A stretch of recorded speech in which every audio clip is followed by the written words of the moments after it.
Tu savais que les magnolias ont évolué afin d'être pollinisés par des coléoptères et des mouches, car ces arbres sont apparus bien avant les abeilles et les papillons? Salut, moi c'est Sarah Damas, bienvenue dans mon podcast La science en anecdote, et aujourd'hui je vais te montrer que les abeilles et les papillons, bien qu'essentiels à nos écosystèmes, ne sont pas les seuls pollinisateurs. Tu savais que l'arbre à thé est un camélia? Tu savais que la mine de ton crayon a la même composition qu'un diamant? Tu savais que l'être humain ne peut pas sentir le mouillé? Tu savais que le rose n'existe pas dans le spectre lumineux des couleurs? Tu savais que le cacao est hydrophobe? Tu savais? Tu savais? Tu savais? Tu savais? Tu savais? Tu savais? Tu savais? La science en anecdote, le podcast qui décortique les anecdotes scientifiques les plus insolites. Les magnolias ont des pollinisateurs un peu spéciaux, les coléoptères, dont les scarabées font partie. Par exemple, le magnolia tamaulipanas, endémique du Mexique, ça veut dire que cette espèce, elle ne se trouve qu'au Mexique, est notamment pollinisée par des scarabées du genre Cyclocéphala et d'autres coléoptères de la famille des Staphylinidae. Je vous laisse faire vos petites recherches pour voir à quoi ça ressemble, et comme d'habitude, toutes mes sources ainsi que le script de cette vidéo, enfin plutôt de cet audio, sont en description. En effet, les ancêtres des magnolias sont très anciens, et sont apparus en même temps que les autres angiospermes, c'est-à-dire les plantes à fleurs, soit il y a environ 130 millions d'années. Les magnolias actuels sont quant à eux apparus il y a 100 millions d'années, mais ils descendent des angiospermes basales, c'est-à-dire les premiers angiospermes les plus archaïques, et dont font également partie les lotus. Le pollen du magnolia étant trop gros, c'est-à-dire que son pollen mesure entre 70 et 100 micromètres, pour que ses fleurs soient pollinisées par le vent, l'arbre doit compter sur des insectes pollinisateurs afin d'assurer la fécondation croisée et donc la diversité génétique nécessaire à la bonne évolution de l'espèce. Mais les abeilles sont plus récentes car on estime qu'elles sont apparues il y a 120 millions d'années et que le plus ancien fossile retrouvé d'une abeille clairement identifiée date de 80 millions d'années. Donc si les magnolias primitifs ne pouvaient pas être pollinisés par le vent ni les abeilles, ils ont dû trouver d'autres moyens et ont donc évolué dans ce sens. Contrairement aux autres fleurs, celles du magnolia, enfin quand je dis magnolia c'est le genre magnolia parce qu'il existe plusieurs espèces, sont immenses. Les pétales sont très épais et les carpelles, donc tout ce qui constitue l'appareil reproducteur femelle, sont très robustes afin de résister aux morsures. Mais les morsures de qui du coup? Eh ben, des coléoptères. Apparus il y a 300 millions d'années, ils sont donc les seuls à pouvoir butiner les premières fleurs. Pour les attirer, le magnolia a donc développé des stratégies, comme pour le magnolia tamaulipanas évoqué précédemment, qui produit de la chaleur afin que son parfum sucré et appétissant parvienne jusqu'aux récepteurs olfactifs situés sur les antennes de ces petits insectes dotés de magnifiques armures. Mais plus généralement, comment étaient pollinisées les premières plantes à fleurs?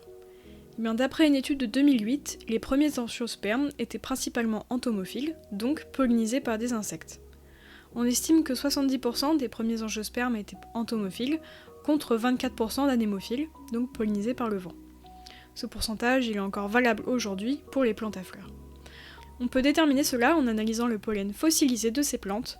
Donc si la taille des grains est inférieure à 25 micromètres, la plante est anémophile, sinon elle est entomophile. C'est logique car des grains petits et légers pourront plus facilement s'envoler et être transportés par le vent. Le raisonnement est le même pour l'ornementation. Si le pollen a du relief, s'il n'est pas parfaitement rond et lisse, il va pouvoir s'accrocher aux poils des pollinisateurs. Quand les premières fleurs commencent à apparaître en eau douce, les insectes sont déjà présents depuis 300 millions d'années et ont déjà connu leur heure de gloire au Carbonifère. Le Carbonifère, qu'est-ce que c'est?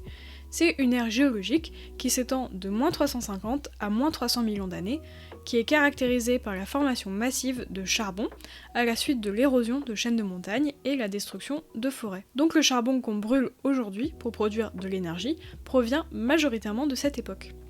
Mais on retient aussi le Carbonifère car il a été témoin du règne des insectes qui ont colonisé les forêts après l'extinction de masse du Dévonien, donc l'ère juste avant, qui a détruit les 3/4 de la vie sur Terre. Dans les grandes espèces qu'on retient du Carbonifère, il y a des libellules de 70 cm d'envergure ou des mille-pattes de 2 mètres de long, mais aussi des moustiques, des guêpes, des cafards, des fourmis. La diversité des insectes s'est affirmée à cette époque. Les fleurs du début du Crétacé avaient donc l'embarras du choix en termes de pollinisateurs. Encore aujourd'hui, les plantes à fleurs peuvent compter sur des alliés surprenants pour assurer leur succession. On peut notamment s'intéresser aux escargots qui, lors des jours pluvieux, remplacent les abeilles, comme dans l'exemple de la plante Volvulopsis numularium. C'est ce qu'on appelle la malacophilie, un phénomène encore très méconnu. Mais il serait dommage de faire un épisode sur la pollinisation sans évoquer les chauves-souris. Que ce soit en Amérique centrale pour la chauve-souris à nez long, en Asie pour Echnopteris spelea, ou encore en Afrique pour Eidolon elvum, ces minuscules mammifères volants pollinisent cactus, agaves, durians et baobabs, tout en se régalant du nectar sucré. Le cas le plus connu est celui de la chauve-souris anélon, de son nom scientifique Lectnosterix nivalis. En effet, elle joue un rôle central dans les écosystèmes désertiques du désert. Mesurant moins de 10 cm de long et maîtrisant le vol stationnaire, elle peut butiner jusqu'à 100 fleurs par nuit. Suçant le nectar avec une langue de la taille de son corps, elle se couvre ainsi de pollen qu'elle va ensuite distribuer aux fleurs suivantes. Nuit après nuit, elle va suivre les cactus sur plus de 1000 km entre le Mexique et les États-Unis. Ces plantes ont ainsi évolué pour ne fleurir que la nuit, exposant des fleurs aux pétales clairs, dégageant une forte odeur musquée pour les attirer. Mais la contribution des chauves-souris ne s'arrête pas là.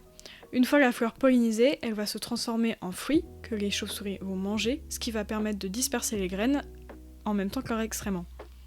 Ainsi, sans les chauves-souris, ces espèces disparaîtraient avant de pouvoir trouver un nouveau pollinisateur. Si vous voulez encore des exemples de pollinisateurs méconnus, en 2023, un article paru dans Scientific American a montré qu'une grenouille pourrait être le premier amphibien pollinisateur connu. Petite, orange, endémique de l'état de Rio de Janeiro au Brésil, Xenophila truncata a suscité l'intérêt de la communauté scientifique suite à son comportement. Alors que la plupart des grenouilles sont insectivores, celles-ci préfèrent les fruits ainsi que le nectar. En plongeant son corps dans la fleur du camétier, pour se régaler, des chercheurs ont montré que du pollen se fixait sur son dos. En théorie donc, en allant déguster le nectar d'une autre fleur, Xenophila pourrait la polliniser. En pratique cependant, il serait possible que le dos collant de la grenouille pourrait abîmer le pollen ou l'empêcher de se fixer sur une autre fleur. Mais cette découverte est déjà une belle avancée et on a hâte d'en savoir plus.